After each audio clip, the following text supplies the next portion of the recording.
لیکن آئیے اب دوسرا پہلو دیکھیے، باتیں یاد رکھتے چلیں آپ. ایک کتاب میں دکھا رہا ہوں اسی فرقے کی، بہشتی زیور. کیا نام ہے کتاب کا؟ یہ ہر وہابی تبلیغی کے یہاں آپ کو مل جائیں گے، بلکہ ان کے یہاں دستور اور رواج ہے کہ ہر وہابی مولوی، ہر وہابی آدمی اپنی بیٹی کو جہیز میں کتاب دیتا ہے کم از کم. بڑی مشہور کتاب تھانوی صاحب کی بہشتی زیور. ایسے ایسے بیہودہ مسئلے لکھے ہیں کہ پڑھو تو ہنستے ہنستے لوٹ پوٹ ہو جاؤ. ایک مسئلہ میں زبانی سنا رہا ہوں. تھانوی صاحب کہتے ہیں کہ مرد پردیش گیا، پردیش میں برسوں گزر گئے، عورت یہی ہے، بچہ پیدا ہوا اسی مرد کا کہلائے گا. سمجھ میں آ رہی ہے؟ ایک مرد دبئی چلا گیا، ایک شخص، اس کی بیوی ہندوستان میں. کھول کر بولوں، وہابی جی چلے گئے دبئی اور وہابڑن بیٹھی ہے یہیں پر ہی اڑیسہ میں. برسوں گزر گئے، بچہ یہاں پیدا ہوا، اسی کا بچہ ہے بولتے، اسی کا مانا جائے گا، حرامی نہیں بول سکتے.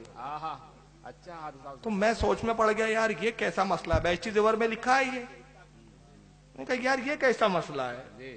ہاں یہ علماء نے لکھا ہے، ہمارے فقہ کی کتاب میں یہ ہے کہ اگر ایک عورت شادی کے 2 سال کے بعد بچہ جنے تو اسی کا بچہ مانا جائے گا، کیونکہ 2 سال بھی عموماً حمل رہ سکتا ہے. زیادہ سے زیادہ حمل کی مدت جو ہے وہ کتنی ہے؟ 2 سال ہے. بعض عورتوں کے ساتھ ایسا ہوا ہے، تاریخ کی واقعات ملتے ہیں، ان کے شکم میں، ان کے پیٹ میں 2 سال بچے رہے، لیکن 2 سال سے زیادہ اگر بچہ ہو تو پھر اس مرد کا بچہ نہیں مانا جائے گا. مسئلہ سمجھ میں آ رہا ہے نا میں جو بتا رہا ہوں؟ مثلاً ایک شخص کی شادی ہوئی مان لیجئے، اور شادی کی پہلی رات اس نے اپنی عورت سے ملاقات کی اور پھر وطن چلا گیا کہیں اور. 2 سال کے اندر اگر بچہ پیدا ہوا تو یہ مان لیا جائے گا کہ بھائی یہ اسی مرد کا ہو سکتا ہے، لیکن 2 سال کے بعد کی مدت کے بعد ہو تو اس کا پھر مانا نہیں جائے گا. یہ کہہ رہے برسوں گزر جائیں. تو میں سوچ میں پڑ گیا، یار یہ کیا مسئلہ ہے؟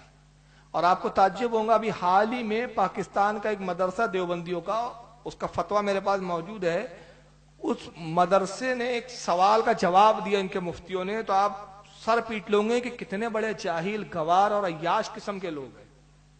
نیٹ کے اوپر یہ فتویٰ ڈلا ہوا ہے، کراچی کا مدرسہ، اس میں سوال یہ پوچھا گیا ہے کہ ایک عورت پوچھتی ہے کہ میرا شوہر جب دیکھو تب تبلیغی جماعت میں چلا جاتا ہے، سالوں نہیں آتا گھر میں، مہینوں نہیں آتا.